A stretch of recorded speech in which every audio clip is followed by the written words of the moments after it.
Om Vakratunda Mahakaya Suryakoti Samaprabha Nirvignam Kuru Me Deva Sarvakaryeshu Sarvada. Om Shri Mahaganapataye Namaha. Om Shri Gurubhyo Namaha. Harihi Om. Sadashiva Samarambham Shankaracharya Madhyamam Asmadacharya Paryantam Vande Guru Paramparam. अस्मद्गुरुभ्यो नमः। श्रुतिस्मृतिपुराणानाम् आलयं करुणालयं नमामि भगवत्पादं शङ्करं लोकशङ्करं शङ्करं शङ्कराचार्यं केशवं बादरायणं सूत्रभाष्यकृतौ वन्दे भगवन्तौ पुनः पुनः। ईश्वरो गुरुरात्मेति मूर्तिभेदविभागिने व्योमवद्व्याप्तदेहाय दक्षिणामूर्तये नमः। ओम श्री मेधा दक्षिणामूर्ति स्वामिने नमः। ओम सहनाववतु सहनौ भुनक्तु सह वीर्यं करवावहै तेजस्विनावधीतमस्तु मा विद्विषावहै। ओम शांति शांति शांति। हरिः ओम श्री गुरुभ्यो नमः। हरिः ओम। Namaste once again everyone. Namaste Guruji. Namaste. श्रोत्रियो वृजिनो कामहतो यो ब्रह्मवित्तमः ब्रह्मण्युपरतः शान्तः निरिन्धन इवानलः अहेतुकदया सिन्धुः बन्धुरानमतां सताम्. So we are seeing this sloka, which is the 19th sloka in our list. Namaskaram. Sorry. Namaskaram. Here, Adi Shankara is describing the qualifications of a guru. He presents 8 qualifications. Shrotriyaha, Avrijinaha, Brahmavittamah, Akamahataha, Brahmani Uparataha, Shantaha, Ahetuka Daya Sindhuhu, Satam Anamatam Bandhuhu. So these are the qualifications, and out of these in the last class we discussed 4. Shrotriyaha, Brahmavittamah, Avrijinaha and Akamahataha. Shrotriya is one who has studied the Vedantic scriptures under a guru. And not only that, he also has got the communication skills to unfold the message of the scriptures to the students. What does this mean? This means that all jnanis cannot become gurus. A jnani who also possesses the necessary communication skills can only be a guru. Therefore, a jnani will be Brahmavittamah, knower of Brahman, who abides in the knowledge of Brahmans as the self. He would also have studied the scriptures for gaining this knowledge. We can worship that jnani, revere that jnani, do puja to that jnani. But such jnanis, we call them mystics. Because if he does not have the skill of imparting that knowledge, he cannot be called a guru. Therefore, only that person who has got both knowledge and communication skills will be able to teach. Therefore, the guru must be Shrotriya and Brahmavittamah or Brahmanishtaha. Then the third qualification we discussed was Avrijinaha. Avrijinaha means one whose lifestyle and behavior fits in accordance with Dharma. Vrijinaha means Papam. Avrijinaha means Dharmik. So his thoughts, words and deeds should never be adharmic. So Avrijinaha means a dharmic guru. Then we also saw Akamahataha. Briefly, I think I started that. We will now discuss that in detail. Akamahataha. Kamaha means what? Worldly desires, materialistic desires.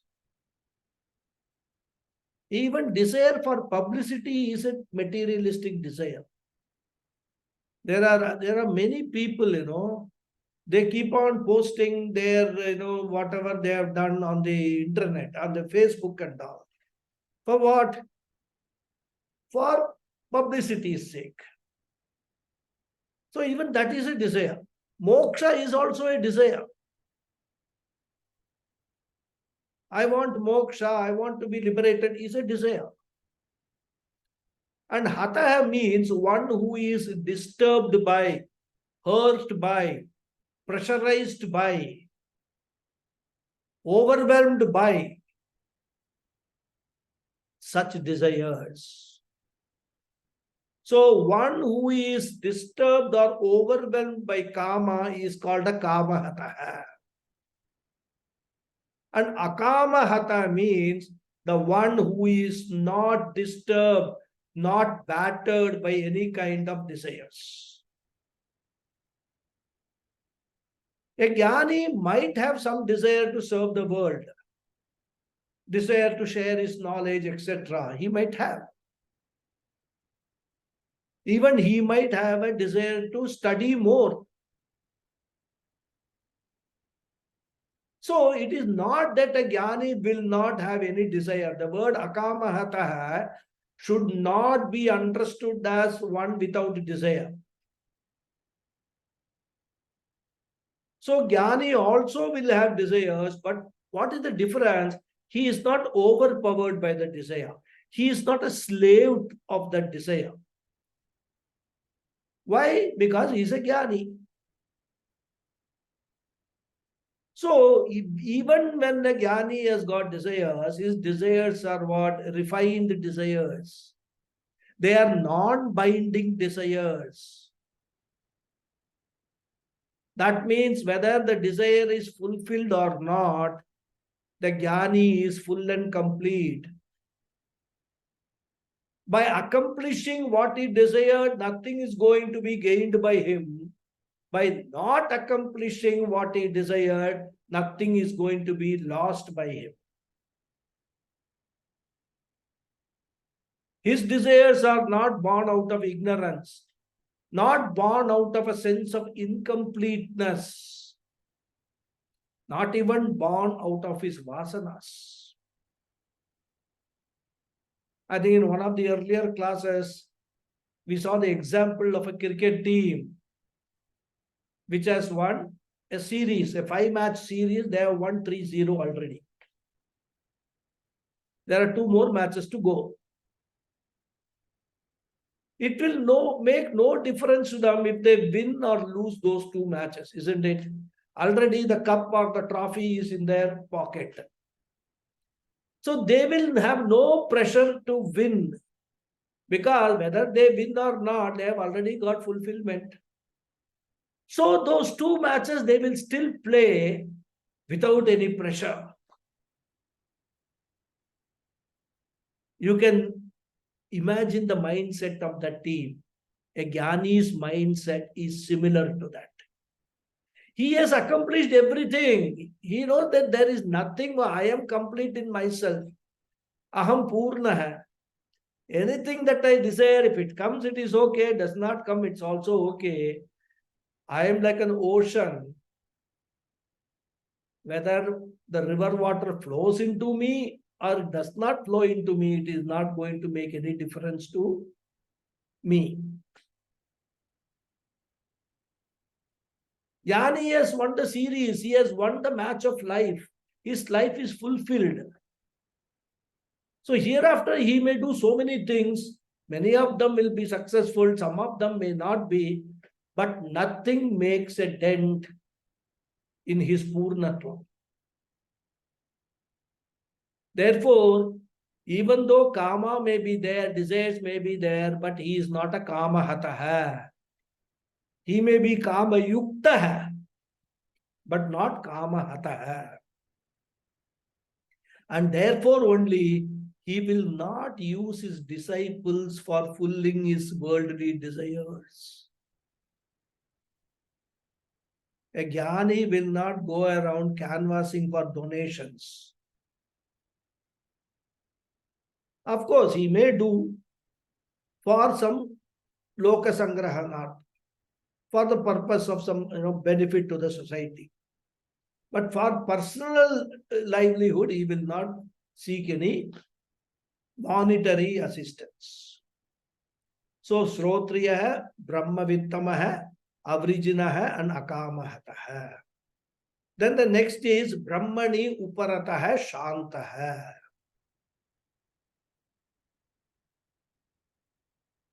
When we say Brahmavit, knower of Brahman, it means what? It means his knowledge of Brahman is unique. He does not know Brahman as one of the objects in the creation. Because he understands that the ultimate teaching is that Brahman happens to be you. Aham Brahmasmi. Therefore, his knowledge of Brahman is Aham, I am Brahman. And in this knowledge, the difference between Jivatma and Paramatma, the individual self and the universal self, the microcosm and the macrocosm is dissolved. So, Brahmani Uparata Shanta means the one who has dissolved into Brahman, merged into Brahman, resting in Brahman, one with Brahman. Mind you, it is not a physical merger. It is a cognitive merger. I was Brahman, I am Brahman, I ever will be Brahman. Iti jnanena. With this clear knowledge, Brahmani Uparataha, he looks upon himself as Brahman.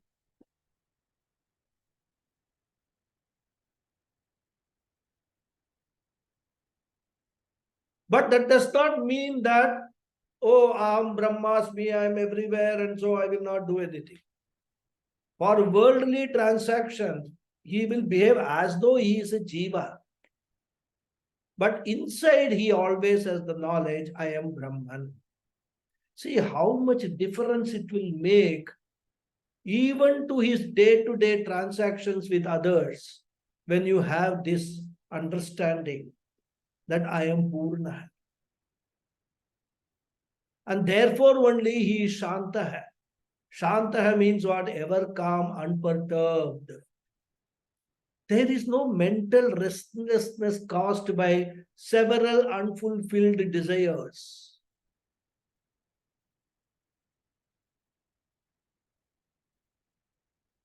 Because even when we get up in the morning, we would have already planned, oh, today is Monday. I have to do all these things. Or today is Sunday. Normally people, working people get this Sunday supposed to be for rest. But if you see, in North America and all that, and even in Europe, Sunday is the day of maximum work at home.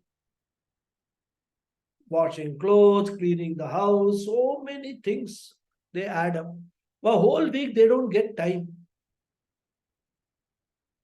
So the moment they get up in the morning, so many desires crowd our intellect. I have to do this, I have to do that. The mind becomes highly restless. But for a jnani, that restlessness isn't there because he has no unfulfilled desires. In fact, he has desires, but even if they are not fulfilled, he doesn't become restless. He is shanta hai, ever relaxed. And here for that, an example is given by Adi Shankara. Nirindhana iva analaha. Analaha means fire. Like fire without fuel. Indhana means fuel. Nirindhana means without fuel. Because only if you add some fuel to the fire, it will burn and demand more. A fuel could be anything, it could be some log of wood, or maybe oil, it may be ghee, if it's a homa fire, etc. Our desires are also like that. The more we fulfill them, the more they leap up like the flames of a fire. Suppose you stop adding fuel, what will happen? The fire will subside. So nirindhana means without any added fuel. Even when doing homa and all that we have observed, if you don't add ghee, etc., then you will find that inside the embers of the fire are there in the homa kunda, but there are no leaping flames. So the flames here are compared to the desires. The smoldering embers is like the mind of a jnani, without leaping flames, without burning desires. And as I said, analaha means fire. Now, vidyate alam yasya saha. That is the derivation of the word analaha. That means what? Now, vidyate alam. Alam means, the meaning of alam means enough, sufficient. Na vidyate alam yasya saha. The one who does not say enough is analaha. So that's a fire also, the more you keep on adding, the more it will keep on burning rather. There is no alam. It will ask for more and more. For a jnani, that desire-ridden mind has become full and complete through knowledge, through jnana. Therefore, shantaha. Jnani, there is no apurnatvam. Because all our desires, if you look at it, they all arise because of our apurnatvam. We feel incompleteness. There is something, if I get, until I get something, I feel I am incomplete. So I need to get that. Okay, you get that and you become complete in that respect, but something else crops up. Again, the feeling of incompleteness comes up. For a jnani, that feeling is not there at all. Whereas he knows that I am not incomplete, I am purna. So that is the jnani's state.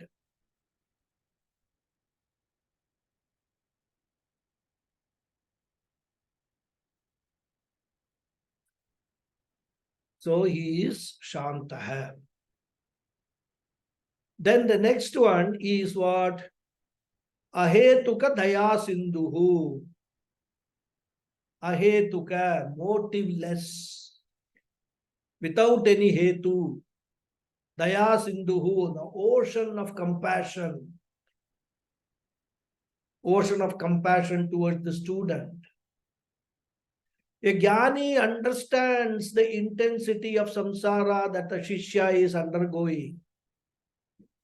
And the shishya has discovered within himself. Therefore, the Acharya is able to empathize with samsara suffering in the disciple. And he has natural sympathy without any expectations. And therefore, ahetuka daya sindhuhu. We have seen this word daya sindhuhu before also, if you remember, in verse number 6. So jnani is a ocean of compassion, willing to help the student without expecting anything in return. No fees, no condition, nothing.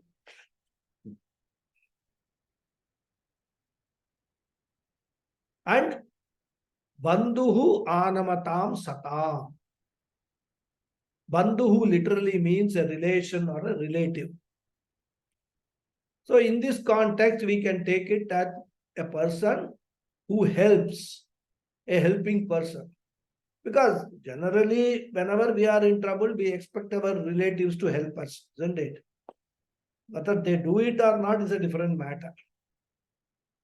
So bandhuhu here means hitakarta, a helping person. And this jnani is a helper of everyone. Anamatam satam, of all those people who seek help from others. But seeking is required. Anamatam means those who surrender. So here we can say, who are the ones who surrender to a jnani? The sishyas, his disciples or his devotees rather. Sishyanam. Anamatam, we can take it Shishyanam. But of course, a jnani may be willing to help other people also. But if others are not interested in taking his help, he may not do so. He will not poke his nose. So the first condition is the other person must be willing to take help. And then he has to seek the jnani who is ready to help all people. And satam means noble ones, the qualified ones. Thus, to those surrendering qualified people, a jnani is available to become a guru. To such a jnani, may the disciple go. See, in all Vedantic works, two things are highlighted in the beginning. First is that a spiritual seeker invariably approaches a guru. It is called upasadana. We have already seen that. Upasidet, he said, right? This is always highlighted. Second is the seeker knows what to ask from the guru. And always, in all Upanishads and all, we find, hey Guru, please teach me. This expression, please teach me, is very important. And in the Upanishads, the word often used is adihi. Adihi literally means, actually, adihi means you relearn what you have learned aloud. You relearn aloud what you have learned. That means repeatedly learn. So he is telling the Guru, oh Guru, whatever you have learned, you repeat it aloud so that I also can get that knowledge. That is adihi. So adihi means what? Adhyapaya. Taittiriya Upanishad, Bhriguvalli says, adihi bhagavo brahmeti. Kaivalya Upanishad, adihi bhagavan brahma vidyam varishtam. Chandogyo, adihi bhagava iti hopasadha sanat kumaram naradagum hovacha. So many mantras are there in the Upanishads where the word adihi is used, indicating what the student primarily and firstly wants is a teaching program. Without the student asking for teaching, the Guru will not open his mouth. In the Bhagavad Gita also, Arjuna surrenders to the Lord and says, Shishyasteham Shadimam Tvam Prapannam. I am your disciple. Shadimam, hey Krishna, may you please teach me. After that only, in the second chapter, Bhagavan Krishna starts Ashocyan Anmashochastvam Pragyavadanscha Bhashase. That teaching starts. Till Arjuna said, please teach me, Krishna did not interfere. He made certain comments about Arjuna's condition, but he did not interfere. He did not tell Arjuna, oh, I know Arjuna, what is your problem? I have diagnosed it. You have got delusion. You have got raga, moha, and raga, dvesha, moha, etc. So now come to me, I will teach you. No guru will tell that. Shishya has to ask, please teach me. So that's very important. And once a Shishya asks, the guru becomes obliged to teach. And invariably, all the gurus in the parampara offered a comprehensive teaching program for a length of time. And from all this, what we have to register in our mind is the scriptures considered teaching program to be the primary source of self-knowledge. Through teaching alone, the guru transferred the knowledge to the disciple. And that's why Puja Swamiji, quite often, repeatedly used the word teacher, teaching, etc. Whenever people do namaskara and all that, Puja Swamiji used to say, if you want the Guru's grace is in the form of teaching only. And not that, touch the head or touching the book and all that, looking at the disciple, you are getting the Guru's grace. Guru's grace comes to you only in the form of teaching. All these other graces are there, doing Ashirvadam by touching the head and all that, but they are not the primary grace. The teacher's grace is in the form of consistent teaching for a length of time. Therefore, the scriptures consider teaching as the primary source of knowledge. And unfortunately, what is happening nowadays, teaching is not highlighted at all. Either people study on their own by taking some books and all that, reading some books, or even, Vedanta teaching. Vedanta means they all go for meditation. Meditation is highlighted everywhere. Yoga and meditation. In our scriptures, meditation is advocated, but only as considered as a supportive discipline. The primary source of knowledge is Guru's teaching only, because Guru uses Vedanta Pramana, the scriptures, as the primary source of knowledge. And because of that, Guru's teaching itself becomes the Pramanam, the means of knowledge. That alone can generate the knowledge in the mind of the student. And once teaching comes to the center stage, then the fourfold requirements become important for the student.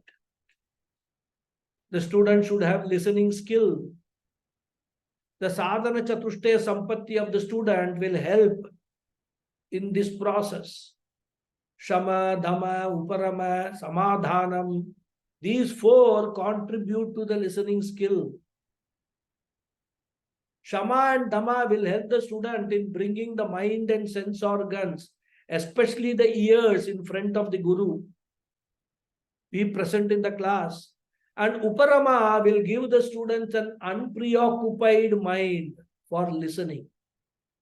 That means what? While the teaching is going on, 100% mind is available.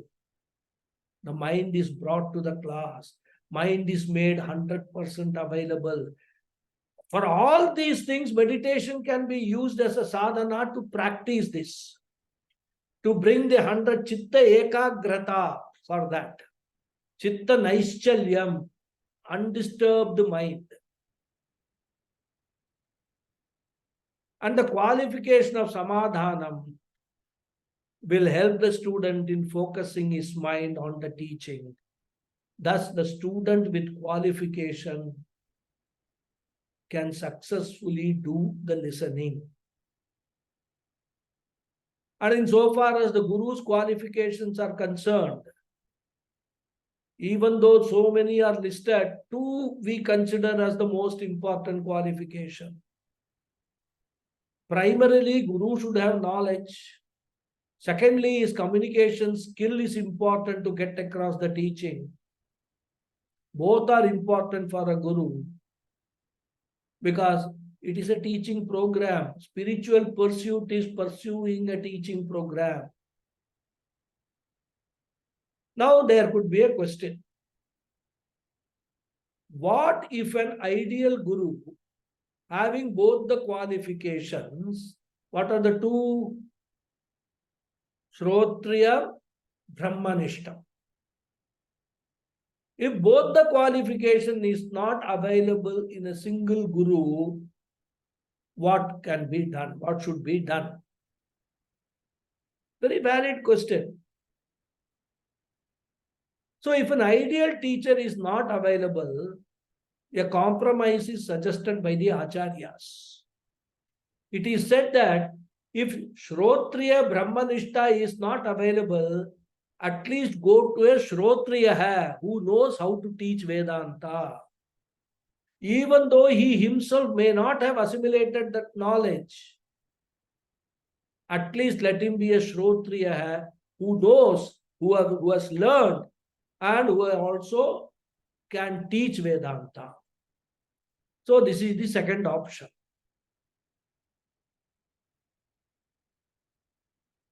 Because there could be one who has got knowledge, though he has not studied Vedanta, nor does he have any teaching skills. As I said, he becomes a mystic. Shastra says, don't go to a mystic. This is the traditional advice. So, in this sloka, talks about the guru's qualification of knowledge and communication skills. Now we go to the next sloka, number 20. 36 in the original text.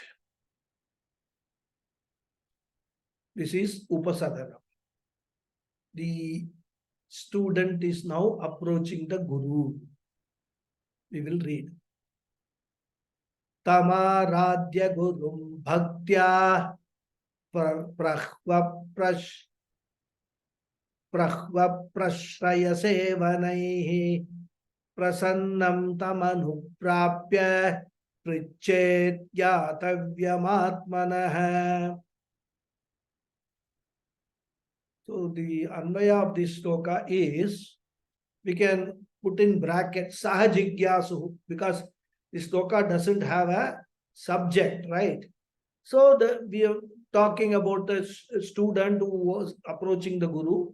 So sahajigyasu tam gurum bhaktya aradhya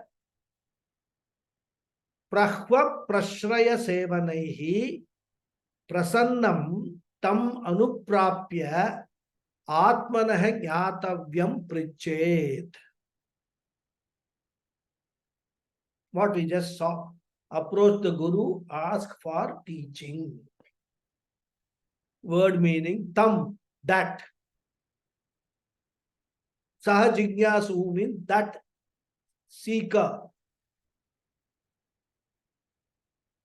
Jnatumichu, the one who is hungry for knowledge. Sahajigyasu. Tam, that gurum, teacher. Bhaktya, with devotion. Aradhya, having worshipped. Prahva prashraya sevanaihi, by doing service to him with proper attitude and reverence. Prasannam, pleased. Tam, him. Anuprapya, having approached. Atmanah, for oneself. Jnatavyam, what is to be known. Prichet, should ask.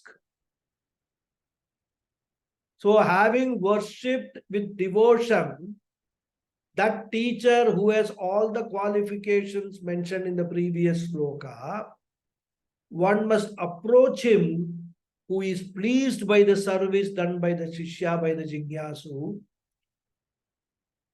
with a proper attitude and ask him to what is to be known about oneself.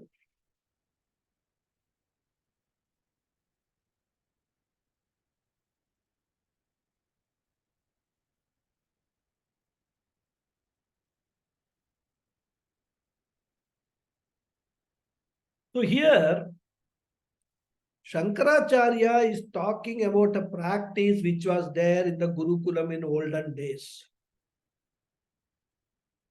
As I said, Guru will never start teaching immediately after a spiritual seeker enters the Gurukulam and meets the Guru.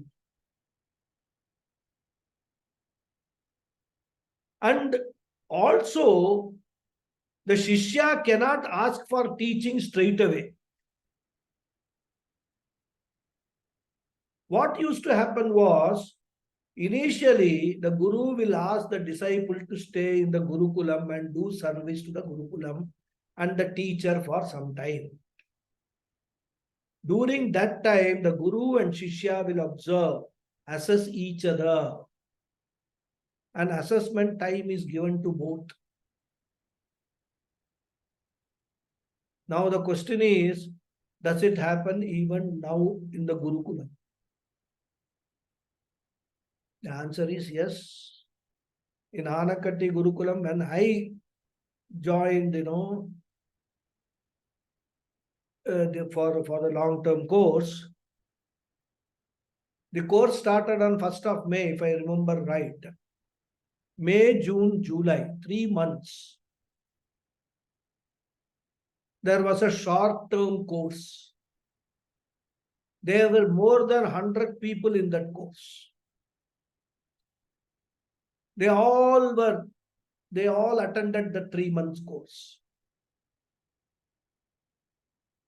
At the end of 3 months, Pujya Swamiji and his team of teachers, they made an assessment that who should be retained and who are not yet prepared should be asked to leave. With the result, ultimately there were about 60 people of us who were given admission to the long-term course. So the long-term course actually started on 1st of August. The first 3 months was an observation period. We never knew at that point in time because we didn't know anything about Vedanta. But that was a period where we were observed by the Guru, whether this person has got the right attitude, he is really interested in this Vedanta, or is doing some time pass. Gurukulam offers a very nice ambience, lovely place, good peace is there, mental peace, good food is there. So let me go and spend 3 months, let me go and stay in the Gurukulam. That attitude and all, they evaluate, and then only filtration process was put through. And so this was a process, earlier days, it used to happen for a much longer period of time. But now, of course, Pujya Swamiji felt that this 3 months is sufficient time to evaluate the seriousness and the attitude of the student. Because many students will be there who would have come from very, very affluent families or affluent background. They will come with all enthusiasm. Oh, I want to study Vedanta and all that. 1 week of stay in the Gurukulam, whether they will be able to continue staying in those harsh conditions is a question mark. All their attitude will start coming out, showing up. So anyhow, cutting short, coming back to the question. So a assessment time is given to both the Guru and the Shishya. And what should the disciple do during that time? That is said here.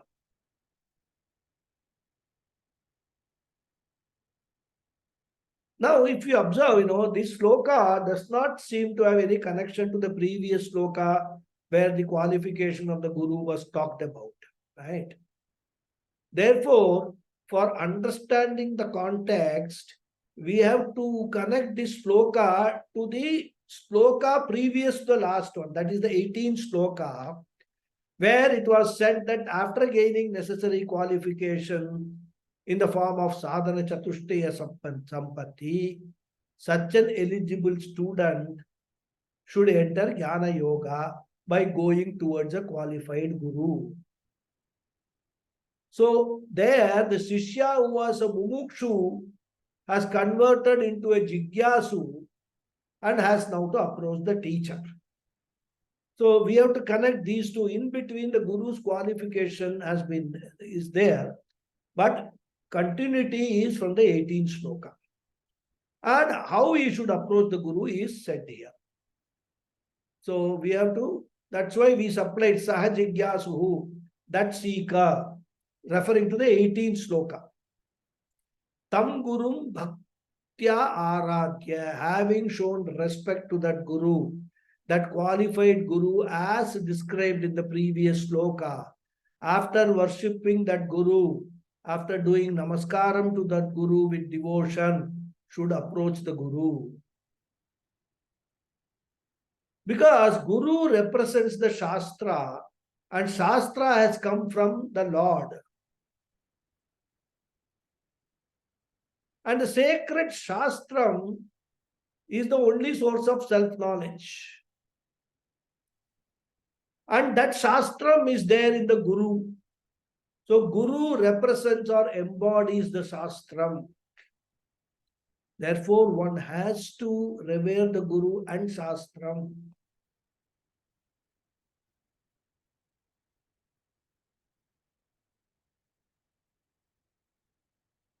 Therefore, Tam Aradhya, worship, having worshipped that Guru. Because the moment we do a namaskaram to anybody, it is an act which promotes humility, which dilutes your ego to some extent. And this worship also will help in developing Shraddha and Bhakti. So this whole process of worshipping a Guru by doing a namaskaram, etc., is a very significant act. It will not only develop Shraddha and Bhakti, but also make the student humble. Because intellectual arrogance is the worst obstacle for a student. We will many times, we will find in Vedanta classes, some students would have studied something with some other Guru or some other Acharya and all that, has got a certain fixed idea. Now, in this class, this student will raise questions to the Guru, not to learn, but to challenge what the Guru has taught. Therefore, intellectual arrogance is the worst obstacle for a student. Student should have an intellect, good intellect. In fact, he should be very intelligent. For Vedanta student has good to be an intelligent thinker. He should be able to think well, ask genuine questions. That is okay. But there should be no intellectual arrogance. And that arrogance will go by offering namaskara to the Guru. Therefore, Tam Guru Aradhya, worshipping him. How? Bhaktya, with reverence, with devotion. Why? Because he is the only savior of me from samsara. My parents, he said, I am, the next stoka we will see how the Shishya is expressing his difficulties to the Guru. This samsara fire is actually scorching me. So many pulls and pushes from all the, from all around. I can escape from that samsara, that ocean of samsara, that bhavasagara, only with the help of a Guru who can give me the knowledge how to get out of this. Therefore, the Guru is the only savior of me from the samsara. And how should the student express his devotion to the Guru? Shankaracharya mentions three things. Prahva prashraya sevanaihi. Prahvaha in this context means prahvi bhavaha, bending forward to express reverence. Many times we do like this, bending forward. We can take it as namaskara also. Bending the body, because while doing namaskara also, you have to bend the body forward as an expression of reverence. Prashraya means respectful, modest behavior. The body language, the vocal language, all must be respectful, polite, well-mannered, courteous. All these are expressed. Third one is sevanam. Varieties of services to the Guru or to the ashramam rather. Gurukulam. As the Guru may desire. So Prahva Prashraya Sevanahi means through all these Aradhya, the student should worship the teacher. Then what will happen? Prasannam tam anuprapya. The Guru will become pleased with the character of the disciple. And he will also know that the student is a sincere spiritual seeker. That for him, Vedanta is not a hobby or a time pass or time spent at a retreat. Because many people use, as I said, the ashrama to get away from their responsibilities at home. I've seen such people. They use ashrama as a retreat, as a getaway. But this student has come with all sincerity, often taking sannyasa even. Not necessary, but even. When the student asks for sannyasa and Guru is convinced that the student is fit for sannyasa, he will give him Vividisha sannyasa diksha.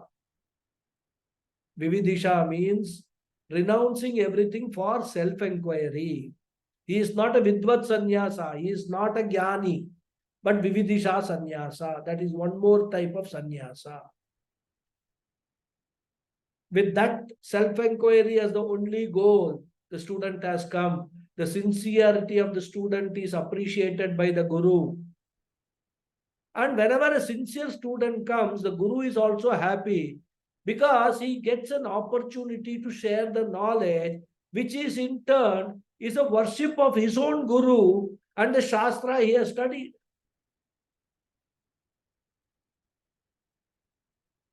Every Guru worships his own Guru by sharing his teaching.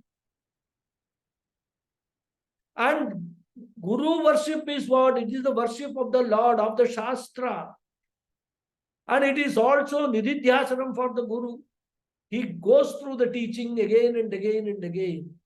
So a Guru is always happy when a sincere, qualified student approaches him.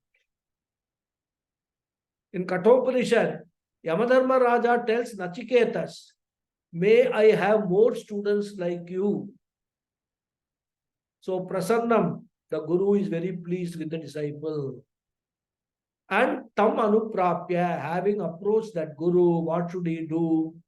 As I said earlier, he cannot ask the Guru to teach straight away. Prashnopanishad says, Samvatsaram Samvatsyata Yatakamam Prashnanuprichyata Yadi Vigyasyamaha Sarvam Havo Vakshyama iti. Samvatsaram Samvatsyata.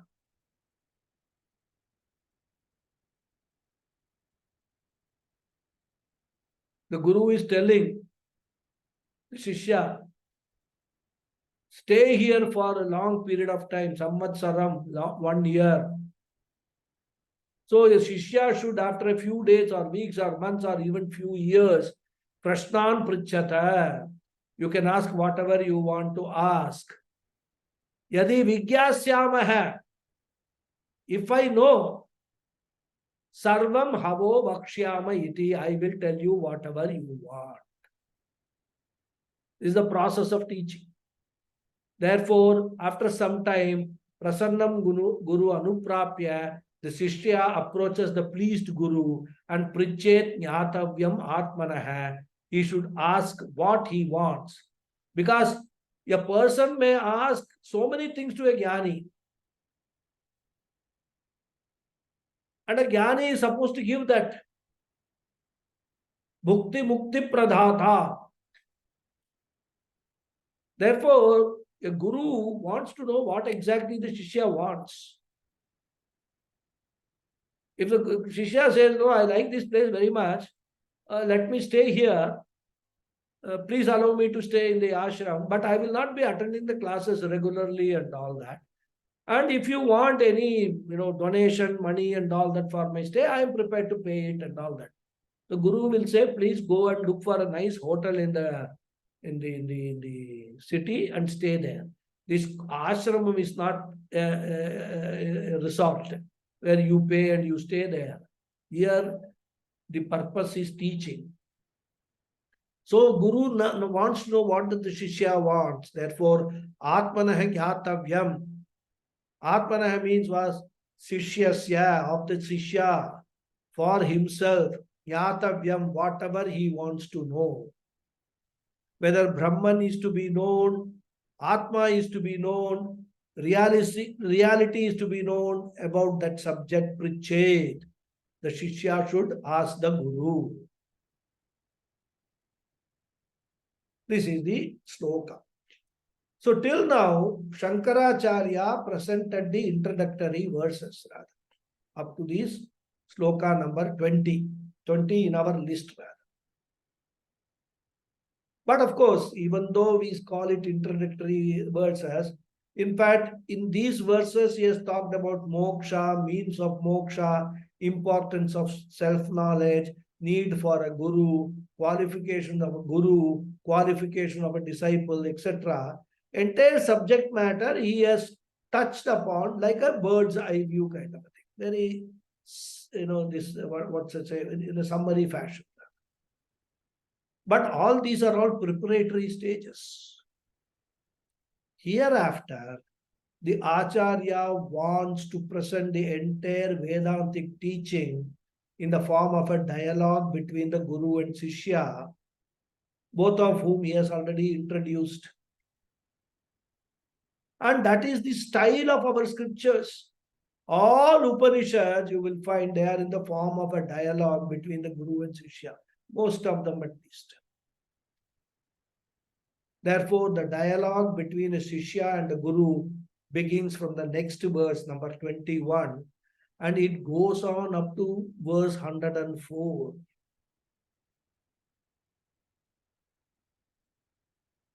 "84 verses are the teaching. This 20 what has gone by is only the introduction. So sometimes in such scriptural dialogues, the names of the Shishya and the Guru is given. Like as I said, Kathopanishad, it's a dialogue between Yamadharma Raja and Nachiketas. Other Upanishads also, Chandogya, all names of the Shishya and Guru is given. But here the names are not given by Adi Shankara. Therefore, we should just say dialogue between teacher and disciple. Shishya uvacha, Guru uvacha. Actually, in the original Vivekachudamani, the teaching is from verse 35 up to the verse 575. You can imagine. And that Swami Paramarthanandaji has condensed in this verse, in this from 21 to 104. So Shankaracharya again comes back after the 575th test or verse or 104th verse in our list, and then he will wind up the text rather. Closing comments. That is the whole structure of Vivekachudamani.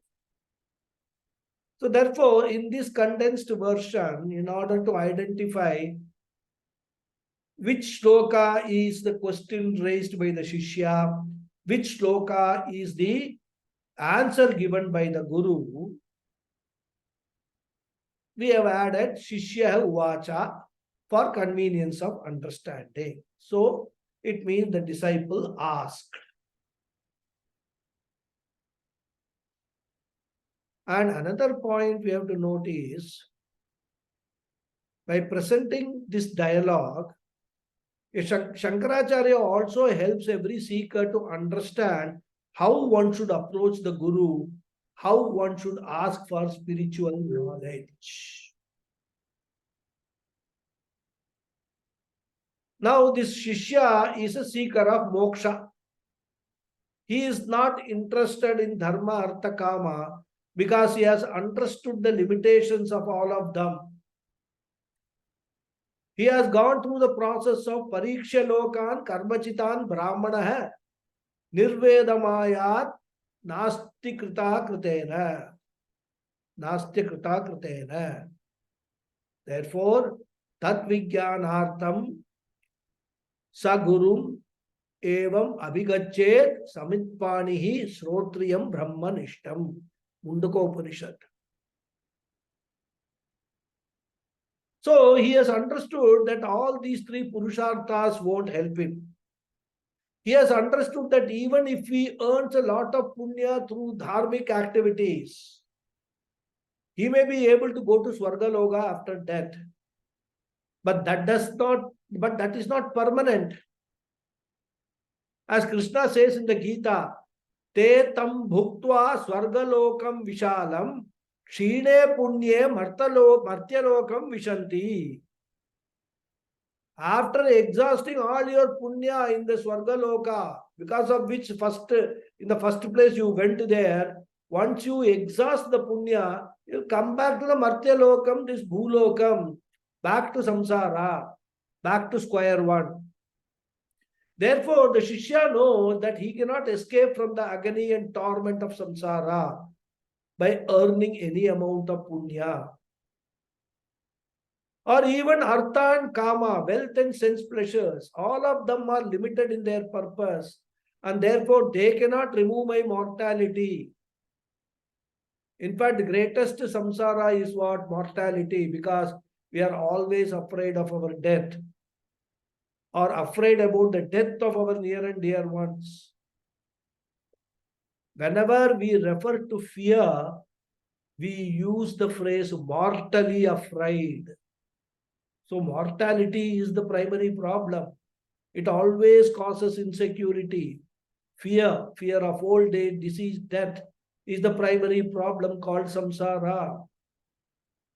And even death will not end our sufferings because according to Shastra, we will be born again. That is why it is called samsara. Samyak sarati. Sarati means travels. A dead person will reappear. He will travel to another body. So again, he has to face the next bodies, old age, death, etc. Punarapi jananam, punarapi maranam. This is samsara. And this is the permanent cause of insecurity, fear, anxiety, and all worries. And this mumukshu, this seeker, knows all these things. He wants to get away from this samsara. For this, he needs a roadmap outlined in the scriptures. And he needs the guidance of a qualified guru who can unfold the scriptures, decipher the roadmap, and guide him. And therefore, he approaches the guru, which is stated in the next shloka 21. We will read. Given the importance of this shloka, Shankaracharya has set it in a different meter. Shishya uvacha durvara samsara davagnitaptam dodhuyamanam duradrishtavataihi bhitam prapannam paripahi mrityoho sharanyamanyam yadaham na jane. The Anvaya of this shloka also I will say, and word meanings we will see in the next class. Anvaya, yat anyam sharanyam aham na jane. Tasmat durvara samsara davagni taptam dodhuyamanam duradrishtavataihi bhitam mrityoho prapannam paripahi. word meanings and all the detailed explanation we'll see in the next class. Okay. Om Purnamada Purnamidam Purnat Purnamudachyate Purnasya Purnamadhaya Purnameva Vasishyate. Om Shanti Shanti Shanti. Harihi Om Shri Gurubhyo Namaha. Harihi Om. Thank you all very much. Thank you very much, Thank Guruji. Namaskaram. Okay, namaskar. Thank you, Guruji. Hari Om. Thank you, Guruji. Thank you, Thank you, Guruji. Thank Guruji. you. Thank you. Hari Om. Hari Om. Hari Om. Thank you. Hari Om, Guruji. Hari Om. Thank you. Any questions? Guruji, Pranam, this is Lata. Pranam. I have two questions, Guruji. I was absent in the last class, but I was listening to the session on the YouTube. The first question is about the comparison of the mithya to the dream world. The beautifully explained. Just I have one thing. Not many things are clear, but then one of the things that arises is that the dream world is something that we create out of our samskaras or what we have gone through in life, in the day or in the past, or some are completely unknown. So it is an individual's mind creates the dream world. And yes, once you wake up from that, you know it was not real, and then you don't give much importance to it, and you get on with your life. But then the creation itself is also a dream, is a mithya. So that is the mithya created by the creator, right? No, you are the creator. No, my dream I have created. No, but we are talking but about this also you have created. The world itself. The world itself is your creation. Because you World are is my Brahman. creation. You are Brahman. Once you understand you are Brahman, Right. there is nothing else other than me. Whatever I see is all my creation. Okay. So that mithyatvam will arise when you become a jnani. Right. So here you should understand these are very subtle concepts, because dream world we are able to very easily understand, because that time we are sleeping and there are two very distinct experiences. One as a dreamer, one as a waker we are undergoing. It becomes easy for us to understand. Yeah. And Shastra, what it is doing is, using this easy to understand example, it is actually extending that example to this entire creation. When you said God created this world, correct? Yes, Guruji. What are you? I'm his creation. No.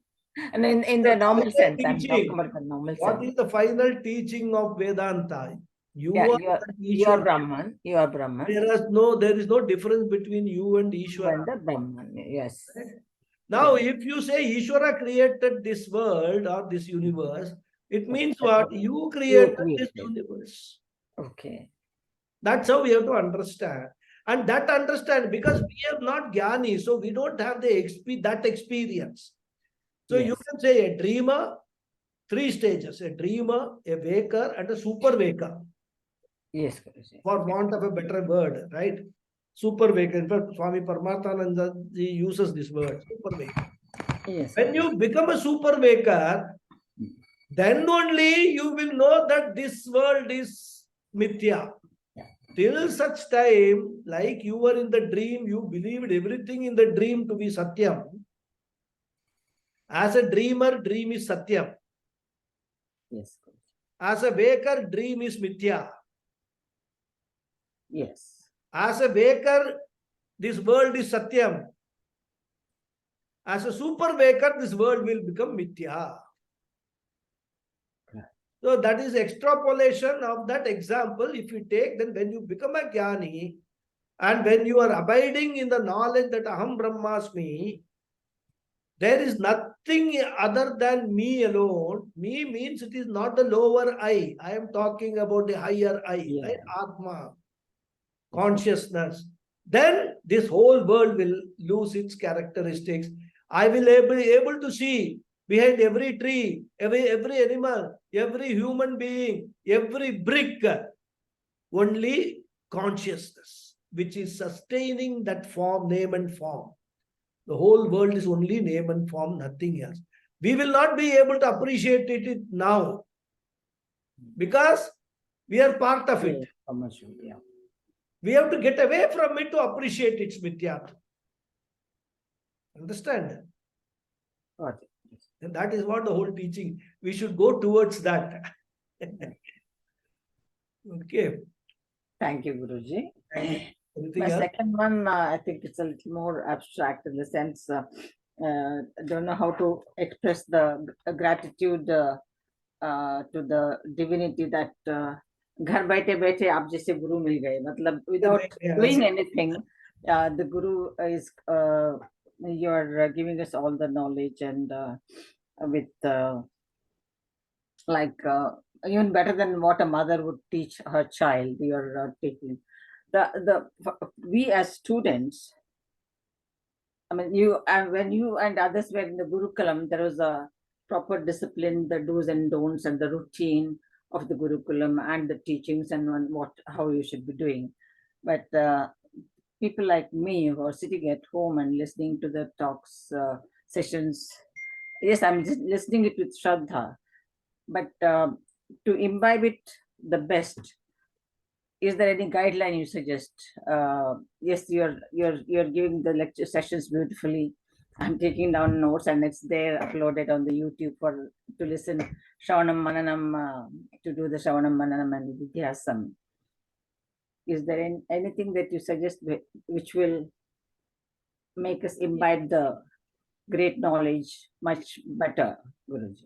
See, the only thing I would say is that it's not possible for everybody to go to a Gurukulam and study there, right? Now, Gurukulam is not just for learning. As I told, Gurukulam, you just now mentioned do's and don'ts and things like that and all. One of the most important aspects of a Gurukula Vasa is diluting the ego. That arrogance which we all carry with us. Getting rid of that. And that can be got rid of only by doing service. Yeah. So you have to dirty your hands. You cannot say, no, this job I will not do, this job I will only do this kind of cushy jobs and things like that and all. And that is why, in the Gurukulam, we had to clean our own toilets. Right? I mean, you are not asked to clean somebody else's toilet. But at least your toilet you clean, at home, will you do that? Oh, I won't do clean. Let us get some, some maid servant or somebody else to do the cleaning of the toilet.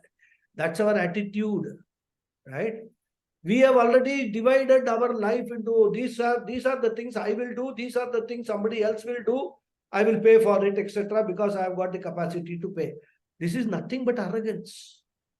And that part is taken care of, as you earlier mentioned, in Europe. In the Gurukulam. What we can do sitting at home is find out opportunities around us to serve, to do this seva, and try to dilute our ego as much as possible. Because there are opportunities. I mean, if you actually look around, there's so many opportunities are there. In fact, just to let you know, once upon a time, when I was there, even before I joined the Gurukulam, one of the things I felt was that there are many old people staying alone. Their children are away abroad and all that. And they become so old that they can't even cook their meal. The lady of the house has become so frail and old, She finds it very difficult to cook the meal. and they don't want to get food from a hotel and things like that and all, because they will have a we don't know whether it will suit them or not and things like that and all, and only old husband and wife are there. So I used to think that when I go back to India, I will set up a kitchen, I will cook home food, and then identify some people in my nearby areas and all, and I will go and give them food free of cost rather, right? And even that was extended to the next stage. I said I will enroll some college students, as a voluntary service. And these old people, maybe, once in a month or twice in a month, take them out to some park or somewhere where they will not go on their own. Whole day they are, in the house and all that. So many ideas that I had at that point in time, how to reach out and how to do all these sevas to so many people. And if we look around, I can tell you, hundreds of opportunities are there to do that. You can do once in a month some poor feeding. Of course, when you are in London, there may not be anybody who will be wanting poor feeding. But in India, you can do poor feeding. There you can organize some, like a church or somewhere, they will have some food program on some Sunday or something. So what I'm saying is, the only way we can actually keep our ego under control and also keep on diluting is only by seva. Service need not necessarily be to a guru, it can be to be anybody else. But that's bhava, that seva attitude should be developed. So that you need not go to a gurukulam for that. In fact, there is a wonderful organization here in Bombay called Dharmishta Mitran. You know what they do? Of course, they are doing so many others, but death services, after somebody dies, running around, because the person, only maybe, old parent has died, and this person has to perform all the rites and all that. One has to take the, medical certificate, then go to the burning ghat and make arrangements and all that kind of thing, arrange for priests. So many things are there, somebody dies. This organization actually takes care of all that. The moment you tell them that somebody has died in my family, a team of some 8 people will come. They will bring all the material which is required. They will ask whether you have got a priest. If you don't have a priest, they will arrange for a priest also. Everything they will do. And, when my mother died, I used their services. It was so fantastic. Then, of course, I am a life member of that organization now. So there are so many things that we can do, and really appreciable that such organizations are there. And they do silently. They don't do it, for advertisement and things like that and all. Whatever donation comes, they survive with that. But of course, there are very, very philanthropic people, and they gave them a lot of money and things like that and all. So that is what we can certainly do. We can certainly look for opportunity to serve others. That will help. Okay. Thank you. Okay. Yeah. Thank you. Hari Om. Yes, Sulekha ji, what's your question? Namaste, Guruji. Stay. Thank you so much for today's session and all the sessions. And thank you to Lataji for a beautiful question and your response. It's very, very, not only inspiring, but the encouragement is very much appreciated. My question is going back to the waker and the super waker and the consciousness and the experiences as a waker. And maybe this is much more of an abstract question as well. When we have become a super waker, do we then release, or is our mind-body complex then released? We no longer are contained within one's own small I or small self. We become that oneness. I mean, I'm not sure even if that experience is even possible in this particular form. to become formless when we are in a form. How do we understand that concept? See, Bob, we must be very, very clear that what we are talking about is not a physical process. It is a cognitive process. A cognitive process means what? You understand that this body, mind, sense complex is there. You are using it as an instrument, but you are not that. Okay. What does that mean? That means you are creating a distance between yourself and this body, mind, sense complex. With the full understanding that this body, mind, sense complex is temporary in nature. It is subject to a lot of limitations. It is subject to coming and going. It is subject to old age and death. You have all this understanding about this body, mind, sense complex.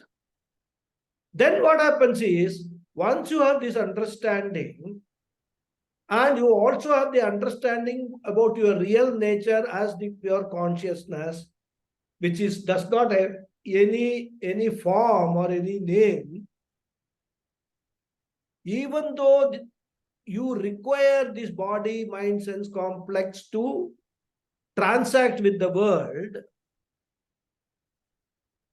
but you will transact in the problems of the body, mind, sense complex will become insignificant insofar as your own attitude, your own approach is concerned. So, I mean, to give you a very simple example, now I am using this specs. What it helps me to see better, correct? What is this? In terms of its character, it is an instrument I am using. Now suppose this specs falls down and breaks. What will be my attitude towards that incident or accident? I will say, okay, it is a specs, it has to, I mean, it's a glass, falls down, breaks, I will get another one. I won't be too much worried about this, because I know that if it is glass, if it falls, it will break. So this same thing, it's a very small example, extend this analogy to the body, mind, sense complex. I will know, oh, if I'm suffering, I'm having this illness, I'm having old age, I'm having knee pain, I'm having back pain, etc., etc. That is the nature of that body, mind, sense complex. I have used it for the last so many years, 60 years, 70 years, 80 years, right? I've used it. There will be wear and tear. I have not done any maintenance also. In fact, once upon a time, I don't know today how many people do it. People used to regularly take an oil bath, right? In fact, once in a week, and women especially, they sometimes twice a week also, they will apply oil to the head, and then, because this body, like any machine, when it works, it gets heated up. If you are a factory owner, you will make sure that there is one day you will shut all the machines and do maintenance of that and do lubrication, cleaning, everything. Once upon a time, our forefathers used to do the maintenance of this body like that properly. But today, I hardly see anybody even touching oil for any bath or anything. Only Diwali day, somebody may just put a little bit oil, that's all. So, first thing is you use it as a body, mind, sense complex instrument, you maintain it also rather. That is important. But if some problem happens with that, you have an understanding that this is something which I am using, it is an instrument, it is likely to go wrong, it's likely to suffer damages. It's okay. I mean, to that extent, whatever is workable, I will make use of it till my prarabdha is there. In fact, the best example of this kind of an attitude we find in the story of Ramana Maharshi. Apparently, he had some cancer in somewhere in his arm or something. I don't know the full details. But when he was to be operated upon, and they said that we have to administer anesthesia, he said there is no need. You just go ahead and do whatever you want to do. So apparently, the story goes that he was operated upon when he was in full senses. No anesthesia was applied to him. That means what? Mentally, he knew that this is something that has to be done. He might have felt the pain, but would not have taken that pain as something very disturbing. Oh, I am mentally disturbed because of this pain. No. So, this is how we have to develop this distance from the body mind. Distance is not a physical distance, distance is a cognitive distance. I mean, again, I will give you a small example. When we are children, small children, suppose there is a cut and we see some blood coming. What will be the reaction of the child? No blood coming and all that kind of a thing. Because for the child, that is something very big, there is a cut in the hand and blood is coming. Maybe the child may think that if all blood in my body goes out, what will happen to me, kind of thing. Same thing when we are grown up. If there is a cut in the hand, will we bother for that? The pain with the child experiences, the pain that we will experience because of the cut in the hand is no different. The pain is going to be there. But our reaction to the pain is totally different. It's a small example. I mean, you can then blow up this example into a big one and apply it to the whole body, mind, sense complex rather. So that is the cognitive way we distance ourselves. Physically, there is no difference. That cut was there earlier, cut is there now. But our reaction to that is totally different. Okay, we say, okay, I was shaving, there was a cut here. It doesn't matter. Next day it will, or 2 days, it will become all right. I'll put some lotion or something, it will become all right. Matter over. And the child will insist, no, you put a band-aid on this and do this, do that. I'm saying all these things because I've experienced this with my granddaughter. So when you look around, you get solid examples for Vedanta. This is how, what is this distancing from body, minds, and complex mean? So like that, you have to understand. Is that clear now? Yes, thank you. It was very clear. And just to that point, then, it's an attitudinal shift, then, not when you say cognitive, our attitude itself changes to what we are experiencing. So we experience something, and then maybe in the past or when we were younger or as we move through life, we might have had a very strong or different reaction. And as we understand through this knowledge, as it even changes us, then our reactions or our attitude becomes, there's more clarity. Is that a way to look at it? Yeah, that's a good way, because as we grow older, as we gain more knowledge, then there is a change in the attitude, and because of the change in the attitude, there is a change in the response to the situation. And that's exactly happens when to our this body, mind, sense complex also rather. We have reached a certain stage now. Now, through Vedanta teaching, we have to reach the next stage, where whatever happens, I don't consider that to be something important, something which I need to give an emotional response to this. That is the higher stage we have to reach there. Everything will remain the same. But my reaction, my response to that, I would not even call a reaction, response to that is totally different. It is much more mature response, taking into account the realities in the sense the ephemeral realities rather, that is the subjective realities. We can Thank say you, Guruji. spiritual maturity, Guruji. What Sulekhaji is trying to say, a spiritual maturity, like our mental maturity makes us respond. Spiritual maturity, you can call it. Spiritual maturity. Yeah, that's a good word. Yeah, spiritual maturity. Once you have done that, And that spiritual maturity is backed by what? By your knowledge of what your real self is. Right? So that is the spiritual maturity we have to reach. When we reach that, then all these questions also will disappear actually. So it's a process, it's a journey rather. These questions are very valid questions which will certainly come during the journey. But once we reach the destination, these questions will also disappear. And our this thing is to keep on going and keep on understanding at every stage rather what exactly it is. Yeah. Thank you, Guruji. Hari Om. That was wonderful. Much appreciated. Thank you, Guruji. Keep on asking Thank you you. questions till we get our clarity. Sorry? Keep on asking you questions till we get our answers. Yeah. I hope I'm giving you the right answers. I don't know. Thank you, I can only Guruji. give what I know, what I have got from my gurus rather.